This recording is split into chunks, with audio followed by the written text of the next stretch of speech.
But that takes us to another point. These creatures he made, the word we're looking at. Look back down at your Bible to get oriented, because someone came up to me after first service and said, "You didn't mention the Bible." And I said, well, it's right there. It's the fifth angel.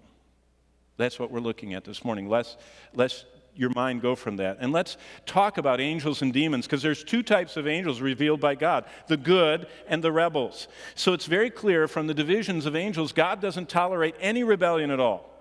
Those angels who didn't do what he said, he's dealt with. And by the way, we're going to see in a moment that there are some even more dealt with than others. But among the good ones, the angels, there are many orders, both of good and bad angelic creatures. On the good side, there are at least 5 orders that the Bible talks about. And the first one is Lucifer. That's the pre-fallen Satan. He was the guardian. He was the anointed. He was the covering cherub. Lucifer means light. And that was his role before he fell to become Satan, which is clearly spoken of in Ezekiel 28 and Isaiah 14. He was the covering anointed cherub, which seems to have been much like a parabolic reflector of the glory of God back upon himself. But as he did that, he was a cherub. He was one of those living beings. And that's the second type of angelic creature, which Satan was one before he fell, called the cherubim, which literally means the living ones. They're found around God's throne in other places, Genesis 4, Ezekiel 1, Revelation. And they are covered with eyes. And they have 4 faces, and they have 6 wings, and they fly around, and they say constantly that God is holy. And then they're the ones we know a lot better, the archangels, that's Gabriel and Michael, who are very powerful. And then there are these flames or seraphim. They're described in various ways. In Isaiah 6, they are angels that go back and forth between the throne and the altar.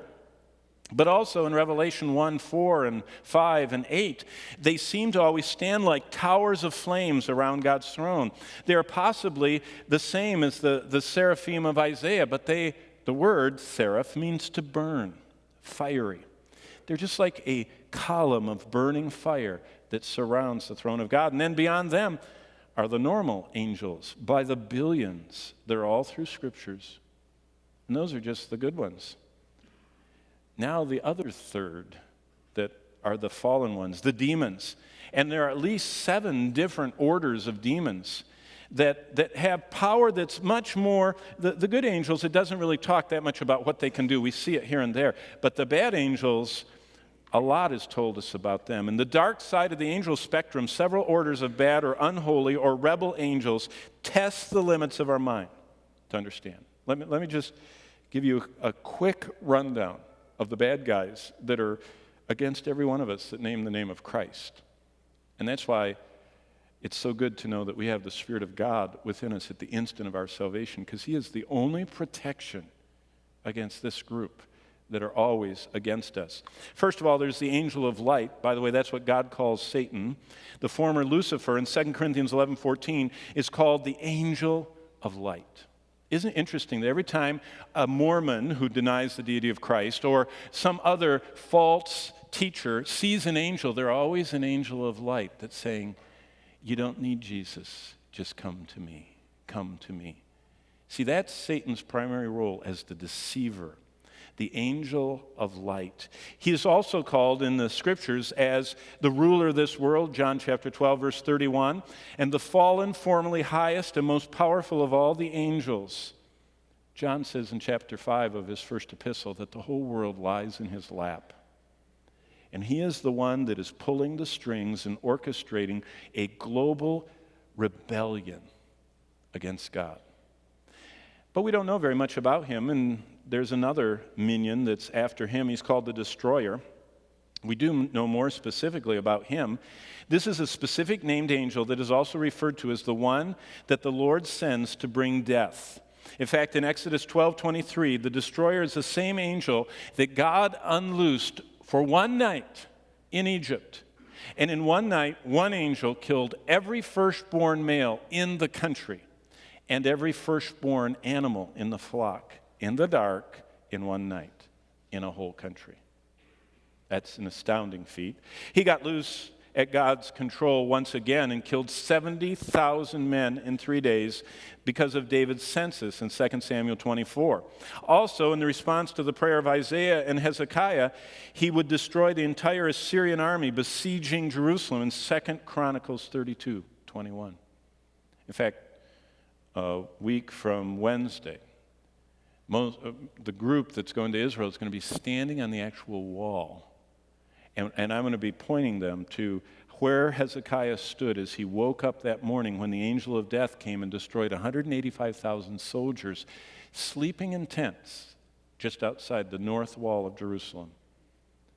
In one night, without a sound, this angel killed 185,000 warriors. Just like that.